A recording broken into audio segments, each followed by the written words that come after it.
This is the story of the one who keeps multiple buildings running smoothly day after day. Plumbing that flows, HVAC that hums, cleaning supplies that keep surfaces sparkling.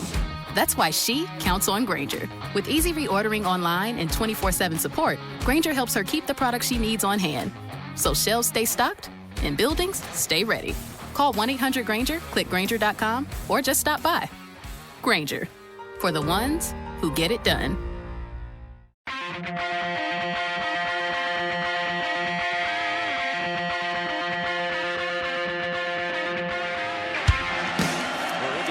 First down and 10 at their own 10-yard line. Tevin Coleman with some running room. Tevin Coleman down the sideline. Coleman, one man to beat. Tevin Coleman's going to go 90 yards, and Indiana takes the lead. Randall L. scrambles, thought about the pitch, keeps it himself down the sidelines. He could go. Antoine Randall L. touchdown. Rourke going to the single coverage, end zone. He hits Cooper again. Hey, what's up? What's up, everybody? We are back again. Look, the same intro as last time, Seth. I said the same thing last time. We're back. We got to start doing this more regularly. Life gets in the way. I got 3 kids. That's why I was late getting here. Brandon's had another kid. He's never around. He's done. I think Divas. He's in full diva setting, and Seth's here with full beard. I don't know. Is this a playoff beard for your playoff team that's not in the playoffs? The Canucks? Yeah. The Pistons? The Bulls? Which one? Which bandwagon did I hop on? No, I'm on the Pacers now. That's right. Pacers. Oh, yeah. Yes, sirs. Yes, sirs. That's right. God, so yeah, we're here, but we do have a third. We have a third. You guys can tell probably by the name of the episode. Jamie Jordan's here. Yeah, thank you guys for having me. I really appreciate it. It's my dude from the Twitters. You guys might know him there. You might know him from some other places.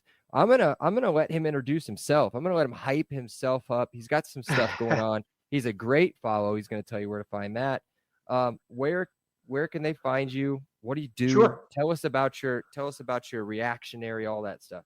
Yeah, so I'm thanks for having me. I really appreciate it. I'm Jamie. You can follow me at Jordan Jamie.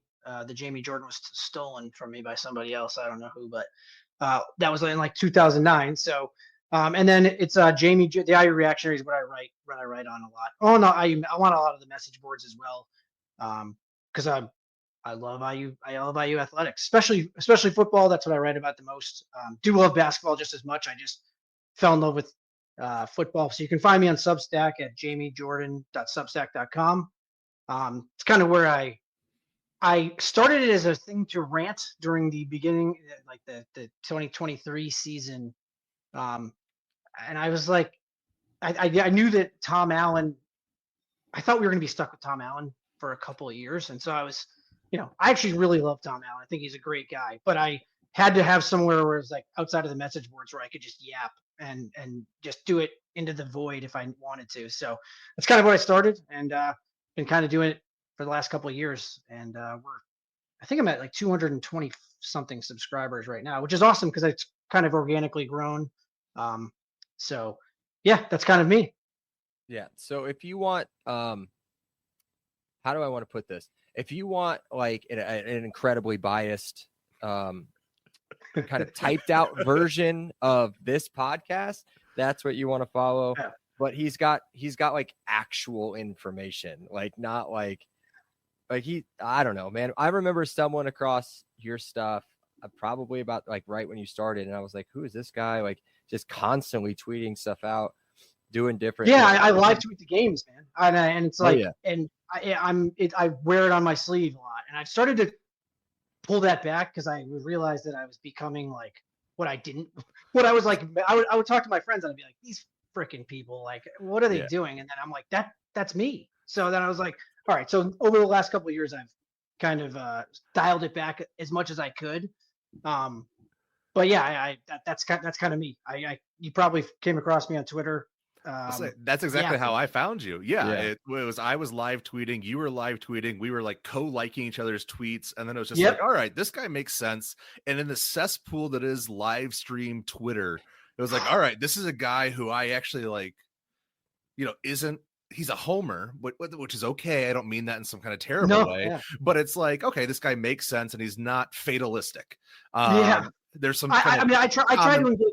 I try to engage. I'm sorry to cut you off, but I try to engage like as I know I'm biased, but I also try to engage, especially with like, because I give it back and forth to the Purdue people. But I mean, it's fun banter. It's fun to yap online. So, just get online, talk a little shit. That's kind of what I do. You can say it. You can say shit. It's fine. Don't say the F word, but everything else is good to go. All right. So yeah, I mean, that's kind of how we all got hooked. I mean, honestly, I thought you've been doing it since well before 2023 or whatever, at least as far as like the crazy stuff. But well, on Twitter, I just on the message boards I've been writing for I got you 12, 15 years, like I don't know, long time. Are you, so you're on like Peegs and I'm on Peegs, I'm on Rivals. Okay. I'm not going to join on 3. I think they just got bought, but I have no idea. That one guy just basically just starts one company and then sells it to somebody and then starts another one. So yeah, I'm not going to get on 3 probably, but yeah, I'm on all those ones. So you talk basketball, you do basketball things. We try to avoid it. And I think you probably know why. It's me. Not because there's an oversaturation. No. Not because there's an oversaturation of basketball podcasts for IU, which I don't even know if there are. I don't listen to them. But that is a completely different sort of toxicity that nobody ever needs to be around. If anybody wants to see how depressing and disgusting side of like IU basketball fans, the message boards on the basketball side are terrible. And they're really bad. Stop all the time. They're really bad. And I actually post, I usually just troll people, sort of, not like bad, but like I just don't even post like specifically on Peegs. Like I don't really, I'm on Peegs for like the football stuff, and the basketball stuff is just like, you can say the most benign thing and get attacked after a loss or whatever, private messaged. And, I'm not getting into that crap. I'm too old for that at this point. So it just clicked right now. Why this just clicked, I have no idea.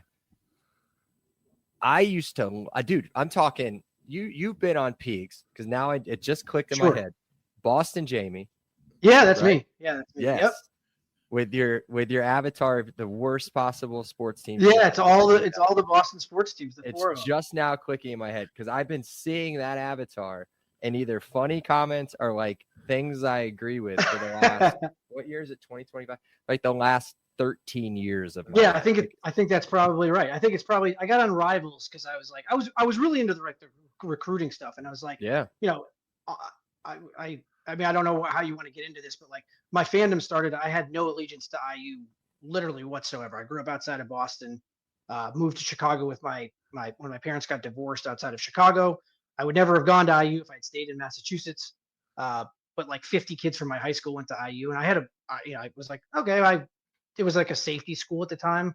And I went and visited, and I was like, this is awesome. It was right after they had went to the national title game. I'm like, this is what I want. It's a good school. I thought I knew what I want. I thought I wanted to be a lawyer. I was like, it like set me up to do what I want to do.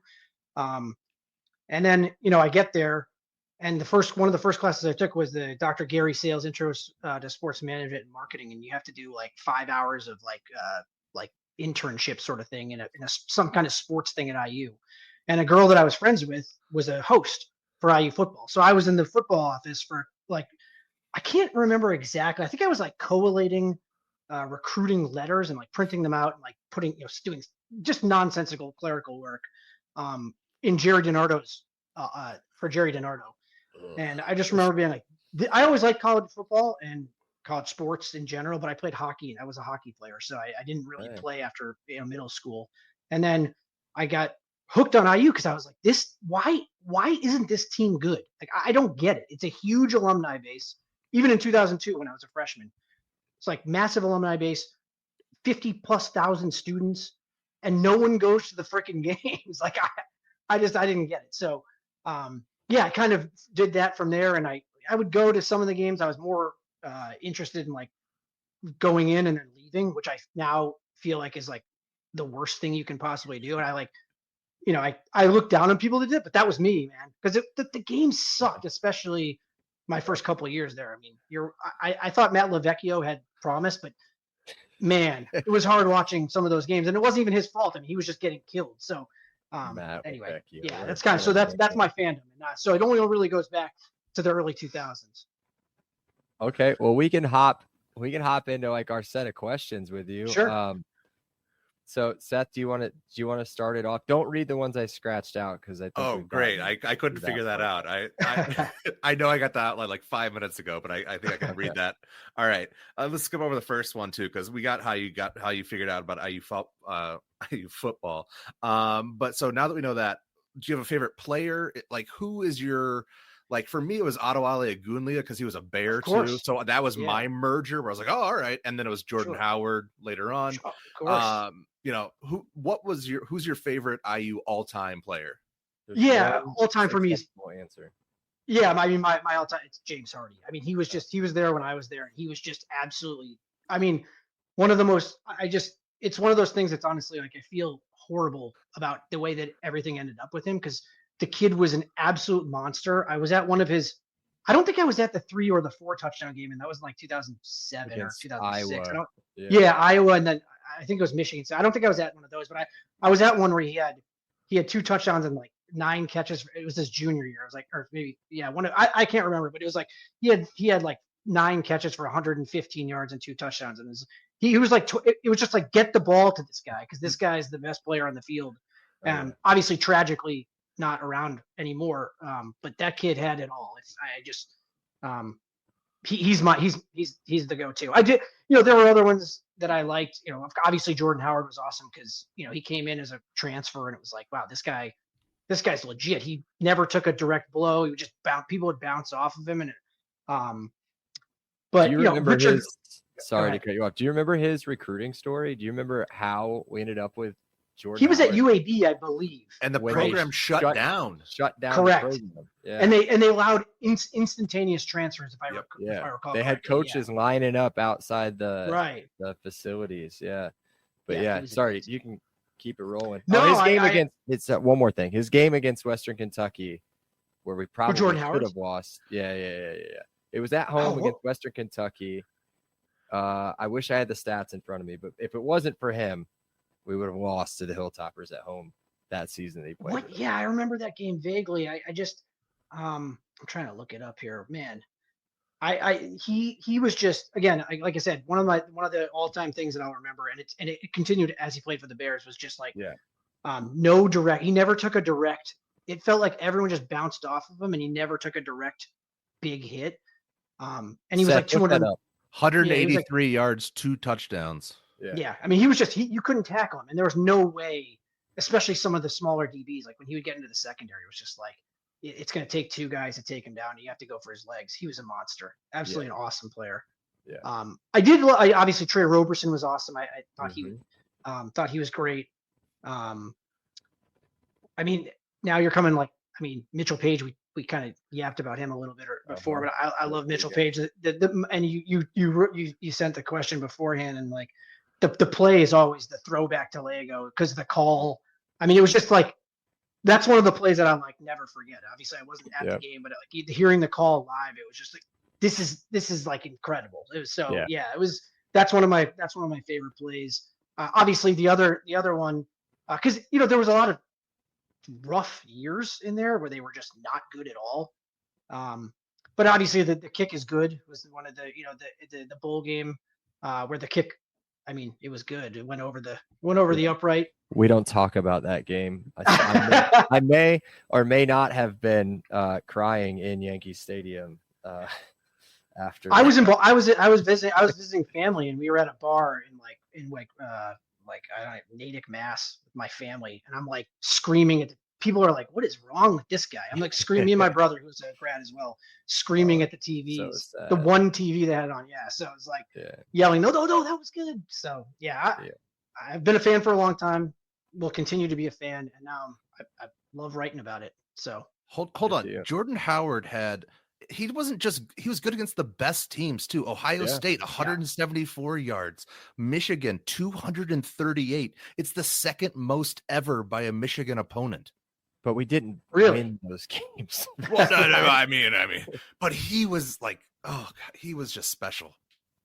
Yeah, I think when again we can talk about this in a little bit, but like when I was there when Terry Hepner took over, it was like that was when I was like, okay, this actually has a program building, like maybe they'll start taking, this naive as hell at this point, but like, oh, maybe they'll start taking it seriously. Like this guy knows what he's doing, blah, blah, blah, blah. And obviously, again, tragically, something befalls Indiana football. And then Bill Lynch he was just in over his head. I mean, I'm glad he got to a bowl. It was great, but then it was just the lean couple of years after that, and Kevin Wilson restarting it all. But again, that's when it was like no one was following. It felt like no one was following teams. So like when I'm yapping on the message boards and talking on Twitter, it's like there's 15 people talking to me. Yeah. So it's probably you on the message boards. It's people like I remember just that's it. Like that was it. I'm the only one yelling about Indiana football. I felt like for a long time. But yeah, I mean it's just the rise again. I talked about Tom Allen. Like I think he gets a bad rap. The guy can obviously coach. I just don't think he's not a CEO as Curt Cignetti would always talk about. So we got a good one now. That's all that matters. It took way longer than I thought it was going to take. I didn't think it was. I thought that I was like, oh, this is going to happen, and then this is going to happen again. And then there's a new coach. I was like, oh, this will happen now. Well, hopefully we're there now, and I think we are. Yeah. Some people on the pod were a little sketchy about him when we hired him, but we'll just leave that where it was. Was it you? It might have been me. Yeah. Really? Because I was. Yeah. Go ahead. I was gonna say we did like a potential candidate pod. I think we did a couple of them, Seth. And I remember I'm like, you know what? He's won everywhere he's gone. He hasn't won anywhere big, and he's old. That's where I was like, yeah, I mean, I don't want him because he's old. So we got him, and I was okay. Yeah, my biggest issue was I was just bracing for, like Jason Candle or some of these, I don't know, just completely mid guys that I thought and I was going to talk, I would have I've done it every time. I talked myself into everyone that coaches at IU. So, but when they hired Cignetti, it was just like, whoa. And then you start watching some of the, I just even watching the condensed games at JMU, it's like, these guys are no messing around. Like they never left the foot off the gas, which we saw last year. But I was shocked that it continued to happen even at IU. Like they just continue to try to score touchdowns and hey, you got to try to stop him, I guess. But that was one of the things that I guess until he was hired, I didn't realize this guy's legit and he runs a tight ship and he's not messing around. So we got a good one now, hopefully. And hopefully you guys do over there at Purdue, maybe. I'm more sold on Sig. I'll just say that much. There you go. There you go. All right, Seth, you want to keep it rolling, or you want me to? Yeah. So let's do some schedule talk. So sure. We are eagerly anticipating it is somehow middle of May. August, September seems like forever away, but it's creeping closer. So let's do some schedule talk here. Yes, do sir. you have a game that when the schedule came out, you circled right away and you're like, that's the game I'm hyped for. If I can get to that game, I got to get there. Yeah, it's Illinois. I don't think it's very close. IU has again, I do like the scheduling. People say they don't schedule hard or tough opponents non-con. When you're playing non-conference games, I just don't think you can't. If you want to build a program, you got to win. You got to get to bowl games. I was one of those guys. I'm off that boat now. The 9 conference games eliminates. You got to totally build up on 3 wins. You got right. So I'm totally, and it gives a good runway into Illinois at home, which hopefully both teams will be ranked. Obviously, if neither team slips up, that could be a big noon kickoff game, which would be huge.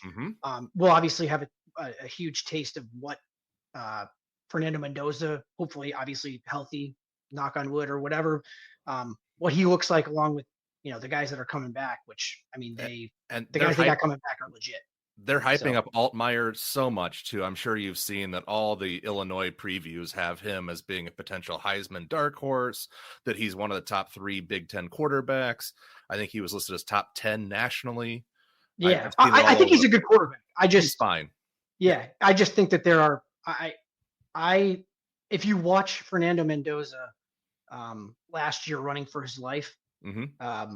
making plays out, off platform, as they say in the business. I'm just a fan, but people say that all the time anyway. But yeah, I mean, he's making throws sidearm. He's making plays with his legs. He's throwing on the run. It's just he can do it all, and he's 6'5", 225. And we saw, I think it was Field Yates had a tweet about, this is the guy I want to see the most, basically. Yep. And it's like, when you have that guy talking about you in May, like, pinch me, because that never happens at IU. So yeah, that's the game. Again, it's a huge game. I don't think it determines the season, but if IU wins that game, they should. The other thing is, I think that if you're looking at that game, if they win that game, or if they lose the game, actually, at Iowa, at Oregon, I mean, that is just a brutal stretch. Even though there's a bye week, I believe, in there. Yeah, there's a bye week in there. Between Iowa, yeah. Right. I just still think that it's almost not a must win because it's so early and there's plenty of wins left on the schedule. But that is a spot where you almost have to win just to set yourself up in case you lose 2 in a row on the road. Because we saw what happened like 4 years ago at Iowa, where everyone thought we thought we were going to be legit and we looked awful. So that's the biggest game for me. I don't think it's really that close, honestly. At this point, when looking at the schedule. So when we break down the schedule, we break the games down into kind of 3 buckets. It's the games you should win if you just show up, games you'll probably lose just because of talent, environment, whatever the case may be. And those games are getting fewer and farther between, thankfully. And then there's the 50-50 games. These are the toss-up games. These are the games that DraftKings makes all the future money off of. So we always try to identify what those pivot games are. So like you just said, Illinois is obviously identified as one. We've identified Iowa as another one where, and again, Bragg, because he's a little bit of a homer, be like, no, we should win Iowa. I know. No, but it's a coin flip. I was there 3 years ago when we got stomped out. Yes. So of those kind of 50-50 games, talk to me about what you think are those games that are, sure. Yeah. Make or break the season. Yeah, I think that. So obviously we talked about Illinois and Iowa, but I think even going down farther in the schedule, at Maryland, Maryland and IU, no matter who's on either team, play each other. I mean, last year it was close until it wasn't close, right? And it was in the rain and whatnot. But like, that's a team that every single year, no matter who's at quarterback, and obviously they don't have Talia Tagovailoa. Thank God, honestly, for IU. But that's a game that I think on the road, if you can win that game and you win if you win Illinois, even if you lose Iowa and at Iowa and at Oregon, like that's a game that just sets you right up because, Wisconsin, as a person that follows the Big Ten, I mean, are they going to be looking for a coach? I mean, they have been, I don't know. So that could be one where it's like, I don't know if that's a toss up like at this point, but man, I mean, if you win Maryland, even if you lose Penn State, finishing up with Wisconsin, again, I don't think that's a 50-50 game right now. And it could be depending. They have a really tough schedule if you look at their schedule. So, they could be in coaching search mode almost at that time. I mean, IU last year played a couple of teams where it was like, these teams have they? I mean, Purdue was. I mean, I'm sorry to do it to you, man. But no, I sat through all of it. Yeah, I mean, they were like, they had kind of given up, and I'm not gonna lie, I wasn't nervous that IU was gonna lose. What I was nervous about was that IU was gonna not stomp on them and put them out, and they did that. But IU didn't look good in the first half, so or the first couple of possessions at least in the first quarter. So yeah. So anyway, I think that the Wisconsin game and the Maryland game are the other two that I have circled. As I don't know if the Wisconsin game, again, I don't know if it's 50-50, but I do think that is a game that IU should win. And again, that right at this moment, if you just want to talk about where I think they are, everyone's picking 8-4, 9-3. I'm an IU fan, so it's like it's so hard to get kicked in the nuts all the time when you actually predict something like that. So I'm still 8-4. I think the floor hopefully is 7-5. I would be disappointed if they didn't win 7 games. I would be pretty disappointed, and I don't think that that's going to happen unless there are some serious injuries. it happening, especially to the quarterback, which for IU is not something that's kind of a normal thing that happens to Indiana quarterbacks, it seems. So 8-4 would be your prediction. So that's 5-4 in the Big Ten. So that's not Correct. getting to a conference championship game. Correct. That's not getting to the playoffs. Correct. So what bowl?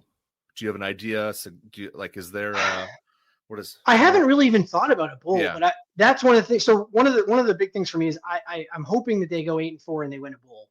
I obviously want them to win every game, but I just, based on my prediction, I think 8-4 plus a bowl win, which I think would be like one of the like Gator Bowl. It's like one of the right around in that area. Citrus, I think, yeah. Correct, something like that. And that would be huge for the program. And I don't want, one of the things that I'm nervous about this year is people jumping off of the bandwagon or getting disappointed by being 8-4 or even 7-5. Like this 7-5 would be disappointing to me, honestly. And anything worse than that would be very disappointing. However, it's not going to just, this isn't like a linear thing. They're not just going to keep going up. It's not going to be college football playoff every year. It's just not. Especially we saw when IU plays Ohio State, it's not easy to play those teams. They have better players. Unfortunately, that's just how it is. So I just want people to not freak out if they end up 7-5 or even 8-4. Win a bowl, keep the momentum going.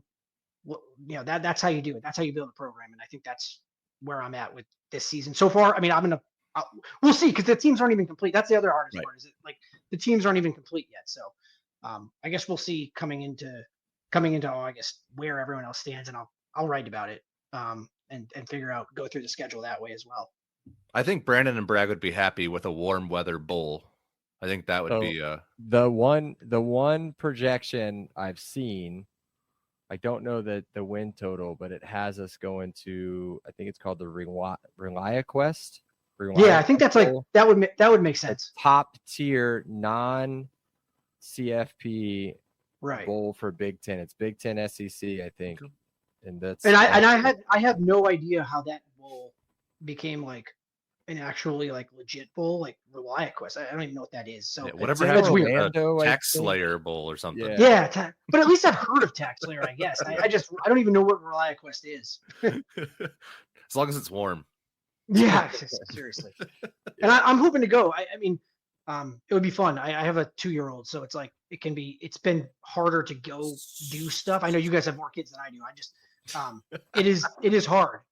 Kids are, I was like, oh no, this is gonna be awesome. This is gonna be fun. It's a blast, but man, taking a kid like on a trip, it's no joke. So we took our just turned 1-year-old. He was 15 months old, I think, when we went to the Gator Bowl. We took him down with us, flew him down, first time in a plane, the whole thing. Stayed with us.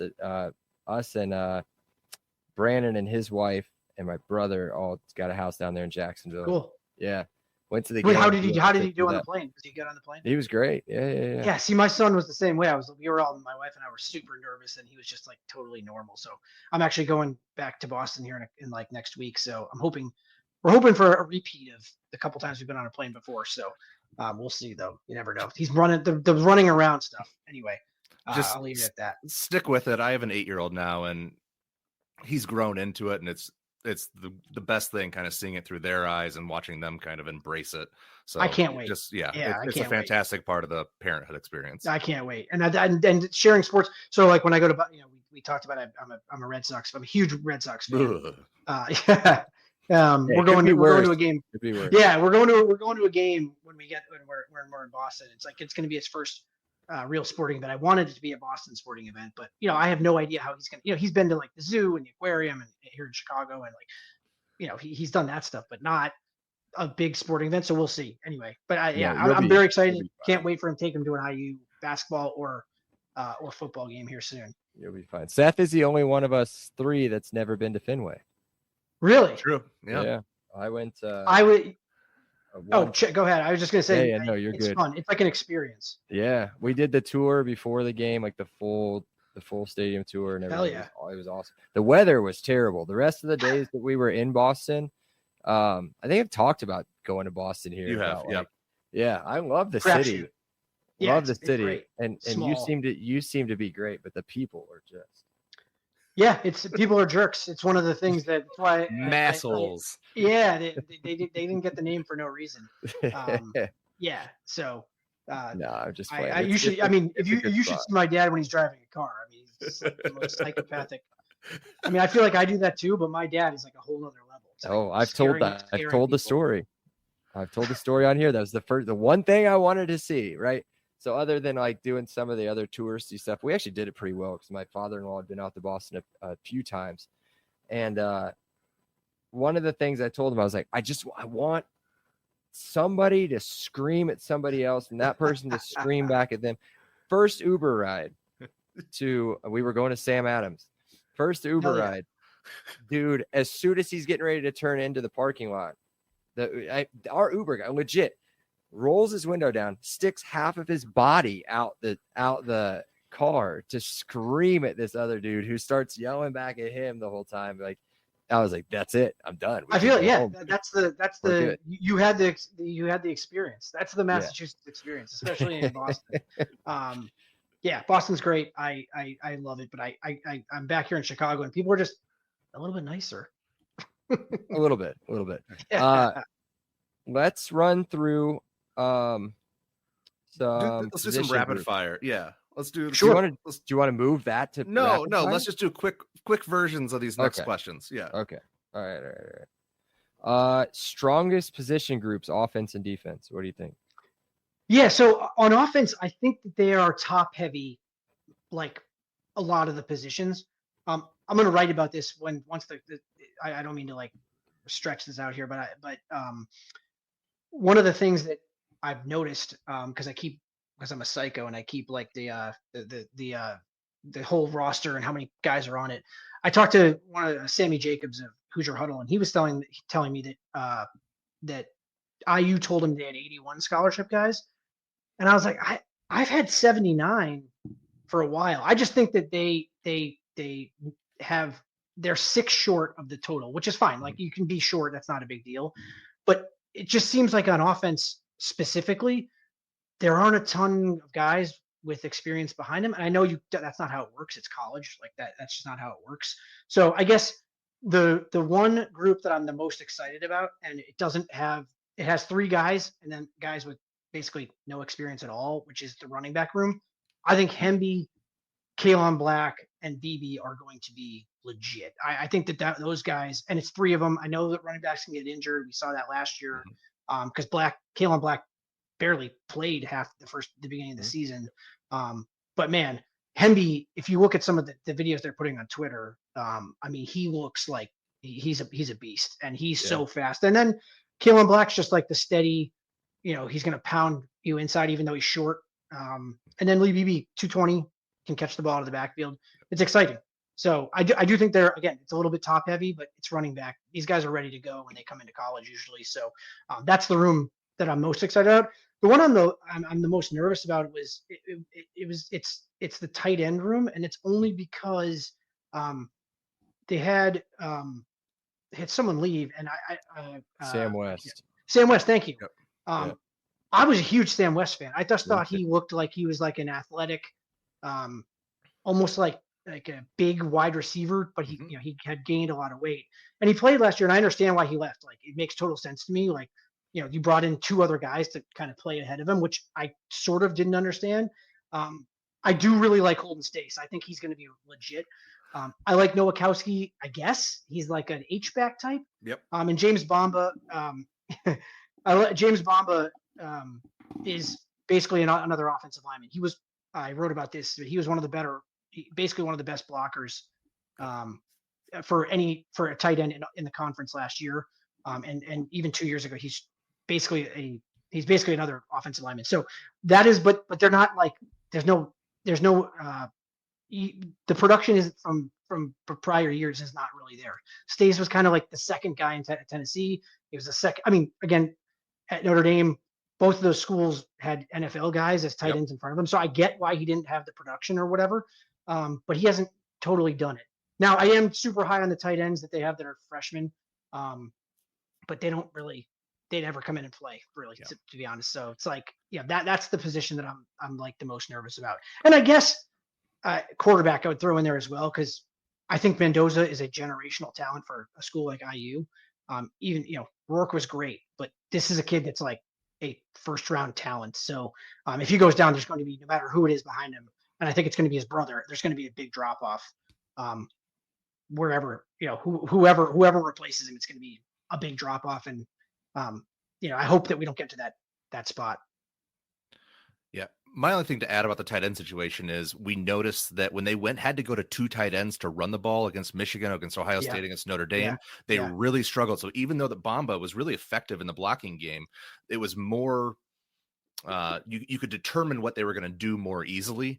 And then their passing game, because of that, was, essentially you don't have to cover Bamba, so you're he was 3 guys at that point. He was an extra offensive lineman, and whenever he was in the game, you essentially knew what was coming. I totally get it. And it worked against teams that didn't have NFL players literally all over the field. I mean, that's what Notre Dame and Ohio State were, and even Michigan. Even Michigan. Michigan they had what? They had the 2 guys in the top 10, Grant and the other defensive tackle, Graham. Yeah, those guys. I mean, Graham and Johnson was late first, early second. Right. Yep. Yeah, he was. I mean, I know he had the injury issues, but right. that was the best corner in the draft, in my opinion. Again, I'm just a fan, but just watching. We've been saying that for 3 years. Yeah, I mean, we were huge on him. Yeah, he's legit. I mean, obviously, it's something clearly because he's a top 5 talent if his legs are okay. So, but yeah, I totally get it, and that's one of the things that why I was hoping Sam West would still be around, and why I do think it's a little bit of a concern, in my opinion, at this point. So let's do that same thing on the defensive side of the ball. Sure. I actually think that linebacker is in my opinion, the weak spot. So Fisher's coming back. You lose Jalen Walker. Obviously, Fisher's great. I did on the message boards. I want to give credit because Matt Weaver had it, and I still have him as a linebacker. But he said that he thinks that he talked to the staff, and the staff has Quentin Clark back at defense as a edge rusher. So they took, and he's super high on him because if you watch his huddle videos, and again, huddle caveat always because they always make the play in the huddle videos. So, but he was sideline to sideline, speed, hit everything, and it's like, well, they moved him. Maybe his skills are better at edge, but then that leaves Hardy and Jones and Fisher, and those guys were not good against the pass last year. They just flat out weren't. Jalen Walker could cover the running backs out of the backfield. He and again, I know they run a lot of zone. It's just not the same. So that's the linebacker position where I thought they had depth because I thought Quentin Clark would step up and probably be that 3rd, 4th guy, at least to be in the mix. And then I really think the corners are going to be awesome. I actually, I've had this since the season ended when he decided to stay. I know people are high on Rylan Gandy and Amari Knighton, the 2 transfers. Obviously, Pons is the man. But Jamari Sharp he has all the talent, in my opinion. He's 6'1", 190 pounds, basically. Perfect size. Right, and he has the track speed. And every time when he came in, they would try to test him, and I think he had like 6 or 7 pass breakups. Mm-hmm.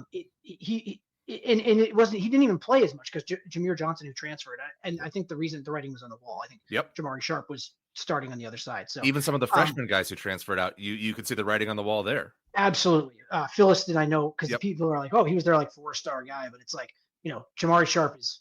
If you can rotate those guys in and out, Pons obviously he's going to play a lot, but Pons, Knighton, who I know was injured during the spring, but Pons, Knighton, Sharp, and Gandy. I mean, just those 4 guys alone. Like that's a top of the conference level cornerback room. So that's my top.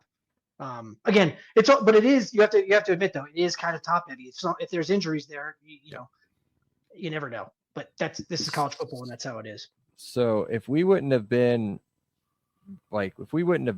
as well as we vibed so far today, I would have probably hopped in or maybe jumped through the camera when you started talking about Elijah Hardy, because I'm not sure that there is a bigger Elijah Hardy fan than, well, maybe his parents, other than me.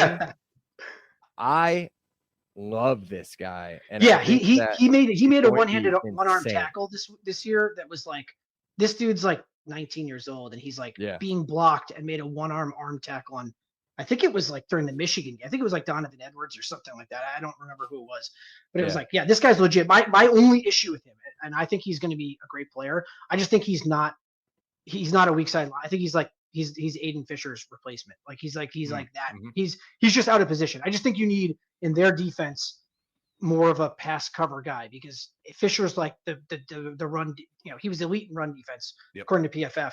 So but he wasn't that good as a pass in pass coverage. And same thing with Hardy. He was, however, he did make a bunch of plays in the spring game. So it's like, maybe we just haven't seen him, and this is all works out. And maybe that's why they moved Quentin Clark to edge, because like, hey, we know this guy's going to be a stud here, and he's just going to play next to Fisher all the time anyway. So okay, I'm glad that you brought that up, because I was gonna play devil's advocate, just because I agree with you. I just don't think we've seen him enough, but I'm pretty sure.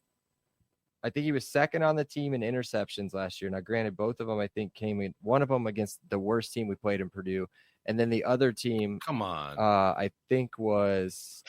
Didn't you guys play? I was Western gone. Illinois. Western Illinois. I was gone. Dude. I was out of that. I was like, yeah, we'll leave third quarter. Purdue would have won by a field goal. But no, I do think he's an absolute stud. I think he needs more playing time. Obviously, just a true freshman last year. He's a little bit undersized. I think under 6 foot. So he's 5'11", 225. He's got to decide. Is he going to slim down and go Jalen Walker style, or is he going to beef up and be your Aiden Fisher replacement next year? I agree with everything you said. So I just pulled up his PFF, and like his run defense grade was 91.9, which is like, I mean, that is like top 10 in the nation. And he was a redshirt freshman. He was I think he was at the Naval Academy like prep school or whatever. He was about to go to Navy or whatever. Yeah. But he was a 74 overall in defense. And again, I take PFF. Like I one of the things I have a problem with PFF is like, I watch the games and I'm like, I don't agree with that one. Or sometimes it like validates what I did see on the field. So I do always take the PFF stuff with a grain of salt, but he did get a 45 in coverage. 45. I mean, that's really not good. But he wasn't really used that way. So it's like, it's hard for me to tell, like, what was he supposed to do on that play? Why did he, you know what I mean? Like, why did he make this read and not this read or whatever? But he had 14 stops, which is like basically a failure of basically a tackle that is a failure of the offense. And he didn't play all that much. He only had 170 snaps. So like when he was in there, he was making an impact. 2 interceptions. I just if he can get the I'm not worried about the hitting. I'm not worried about the run, the stopping the run. I'm worried about, can he get better in pass coverage? Because while I don't think 45 is what I watched, I do think that is definitely not a strong suit of his. And maybe it will be, because we just watched a redshirt freshman come in and be awesome when he was on the field. Yep. Have you heard anything about them trying to go after a linebacker in the portal? Yeah, so they were in on the Toure kid, who ended up yes, Rutgers guy. Yeah. Right. But from what I've read, it seems like they're essentially done. So I think that we might. I haven't heard anyone else, or I haven't read on the boards anybody else. I think they might be completely done adding players. Now, if someone popped up, I think they would be fine with that. But I do like that they added 2 edge guys, and it tells you that they weren't sold on their edge guys, even though I think Ndukwe is going to be legit in time. He was one of the 2 guys that didn't redshirt. One was Charlie Becker, the wide receiver, because they played special teams, and he looks like he's going to be a guy. I did want to get back, because I don't know if we'll get back there, but one of my favorite players on IU is EJ Williams. I think if he actually can stay healthy, he's an NFL wide receiver. He made a play. You guys, one of the things on your little run sheet here was like one of my favorite experience. And like, I had a bunch of them in college, but like going to the game on the lake at Northwestern this year, it was like one of the coolest experiences I've had, because it was like mostly IU fans on the road. It's like, that's never happened. The lake was right there. It was a beautiful day. But that game was a lot closer than people, than the final score, than the final score led on. And EJ Williams had a massive, so I think they had made it like 17-14 or something like that. They had scored a touchdown to make it 17-14 IU, and Rourke threw a cross the body pass that EJ Williams made like a 40-yard catch. It was his only catch, I think, of the season. And it put them in field goal range, and they hit it, and Radicic hit a field goal that actually put them up 6. And it was like, okay, sigh of relief for me because I'm in the stands by myself being like, okay, did I just go, is this whole perfect day going to be like, oh no. But anyway, I think that we've seen on Twitter that they have been showcasing him. So in my opinion, he looks like a guy that he could be, he if he's healthy, he's a guy. So I'm hoping that he's healthy and he stays healthy.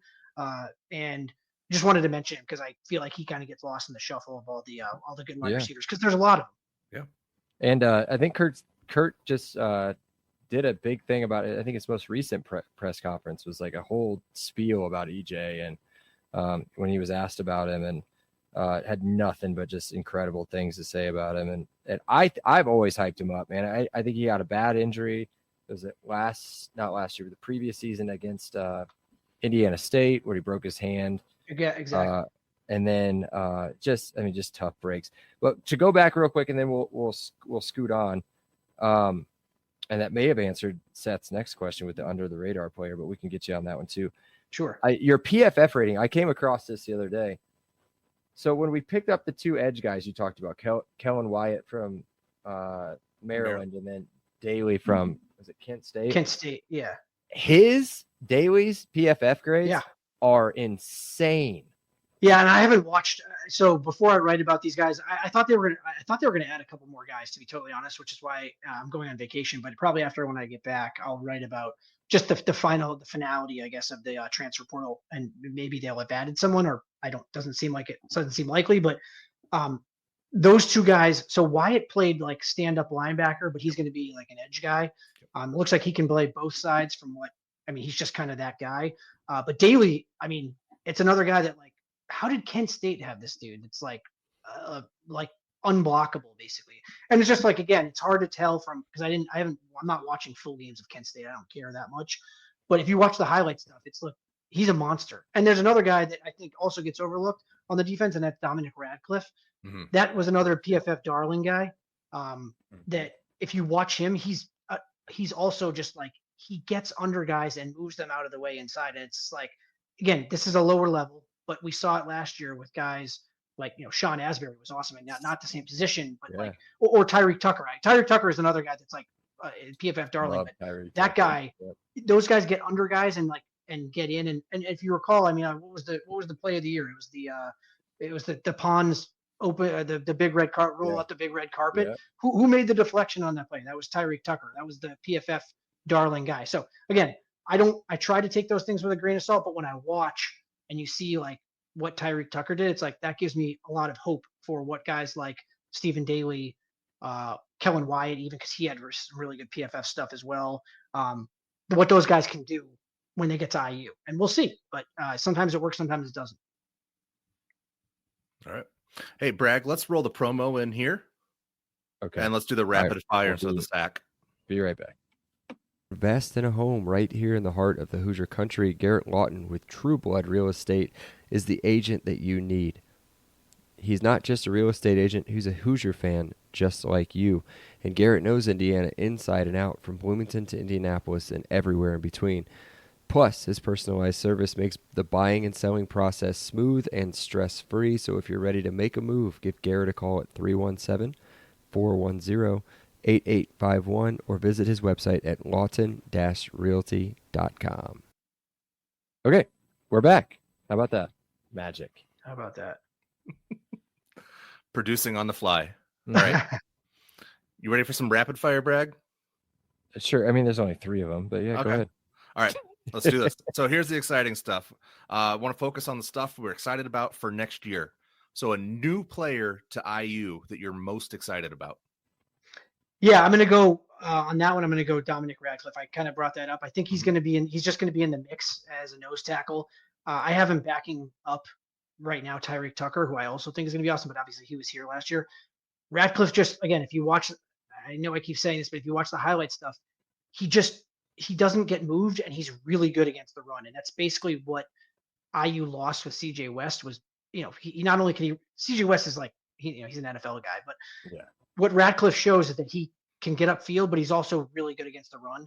And the fact that they now have 3 or 4 guys inside to do that, it's a huge deal. So that's my guy. Dominic Radcliffe is my guy to look out for, I guess, and kind of under the radar because he's a defensive tackle. He's not going to make a ton of plays. All right, and then returning player. Who's your best returning, most exciting returning player? Yeah, I think so. To me, we kind of touched on it. I'm going to go off the. Can I go with a guy like? I don't want to go with. There are no rules here. Just yeah, no. I'm thinking like guys returning, but like we talked about Jamari Sharp. That's the guy I'm like the highest on of anybody that's coming back. To be totally honest with you, there are some guys on offense. I mean, Omar Cooper is a guy obviously who I think could be really good. We didn't talk about Jonathan Brady, who was added at wide receiver. I think they really needed to add a slot guy. But for me, I think the defense is going to be very, very good, especially in the secondary. And I think that Jamari Sharp's going to be essentially the guy opposite. I think they're going to have they're like two NFL guys, I think. Yeah. And that doesn't even bring up like Knighton and Gandy because their PFF stuff wasn't incredible, but it's like if you watch they look like they're players, but I think Sharp is a player. So I'm very excited about the Pitt Sharp. fans we know were mad that Gandy left. They were mad. Right. Yeah. And he's a sophomore, or was a sophomore. Right? He's So going to we be a got 2 junior. years with him. He should have 2. Him and Knighton should both have 2 years, correct? So there is a member of the I made up a club last year. There is a member of the Bragg Boys Boys Club that we have not talked about at all. and is going to be my returning player, my most excited returning player, and has been probably since he's been a freshman, and that's Amari Farrell. I think that guy, when they moved him from what do they call it? They call it a rover. They moved it from rover. Yeah. From rover to safety. That's when that defense snapped, and it was total lockdown craziness after that. I mean, that was the stats from that defense went through the. I think it was after the Maryland game. Yeah, well, so Josh Sanguinetti, who, I mean, good program guy. He played a lot. The game that I only went to one game last year was the Northwestern game because I'm pretty close to there. But he got exposed in that game. He didn't play well. And then basically after that, they played Terry Jones at rover and moved Farrell back to safety. And that was when it was like, okay, this is like, this defense is no joke, especially when you have the guys that they had up front. It was just like, Kamara was doing his thing, but people didn't realize how good CJ Westwood. People didn't realize how good Tyreek Tucker was. And then you're watching this Carpenter. Defense, like Carpenter, another guy. I mean, I didn't even talk about him. I mean, they had a lot of guys. I'm hoping that some of these guys they brought in can like give that kind of impact. We'll see, but yeah, I totally agree with you on Farrell. I think he's legit, and hopefully he just has he has 2 years, so hopefully he stays because he's got NFL aspirations. I'm assuming, given what I watched last year. Yeah. Speaking of another guy who plays that position, who's the freshman that we brought in at safety? It's Byron Baldwin. Yeah, that's another guy. I think he's going to be in there. I think he's going to run. Okay. Yeah, so he played at a school that was I know they played like a national schedule. I think it's called St. Thomas More. They played Center Grove. Yeah, correct. Yeah, exactly. Yeah. And he's another guy, like 6'2", 100. He's listed at 6'2", 195, but he's Amari Farrell.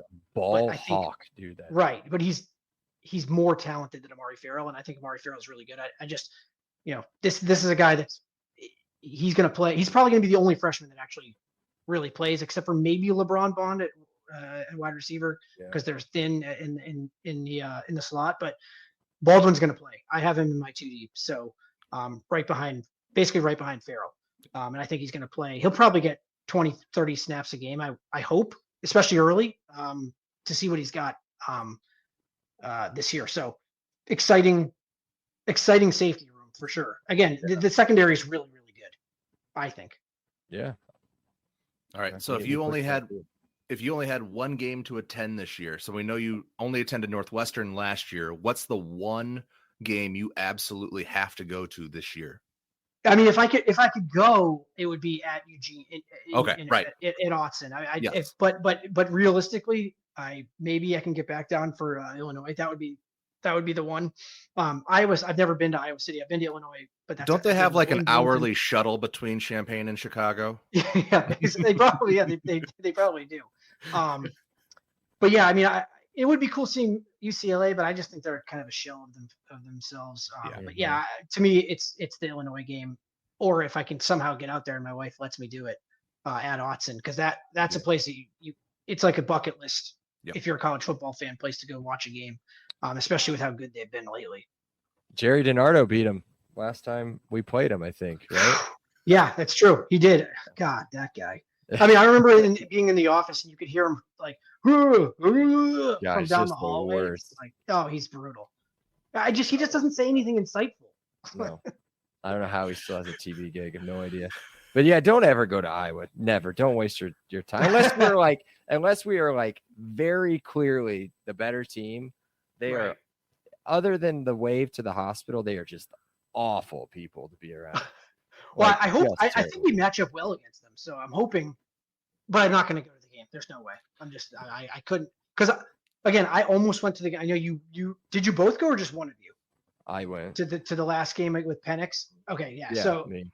Yeah, so I thought I was going to go and my friend couldn't make it, and I was like, I'm not going by myself. So and I'm glad I didn't. To be honest, I felt bad for all the IU fans that attended because it was just like the game was over in like a minute and a half or something. Just like right away it was over. So anyway. Yeah. All right.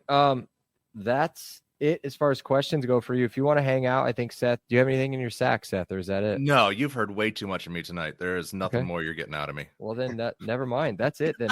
So, hey, listen, thank you so much for hanging out with us and chatting and sharing your knowledge. And tell everybody one more time where they can find whatever information, the stuff that you send out, where they can subscribe to your stuff. And then we're boomers. We don't know about Substacks. I'm also you're a boomer, bro. Yeah, I'm a boomer. And then we'll get out of here, and then we'll have to do this again. Sure. Hey man, it's been a pleasure. Find me on Twitter at Jordan Jamie, and you can read me on Substack at it's jamiejordan.substack.com. I'm on the message boards on Boston Jamie. Probably can't miss me. I kind of type on there a lot. I feel like I don't know if I'm supposed to reveal that or not, but yeah, I know. I should try to dial it back a little bit, but I feel like just got to be 100 with everybody on that. So there you go. Really appreciate it, guys. It's been awesome. Of course, man. Well, again, thank you so much for taking your time out. I know you're missing the Pacers and all that stuff, so we'll let you go. Up seven, late fourth quarter, by the way. All right, cool. See you guys. What do we say? Seth? Cheers. You know what? Cheers. Cheers. If you like the show, please take a moment to rate, review, and subscribe. It really does help the show to grow. Thank you for listening.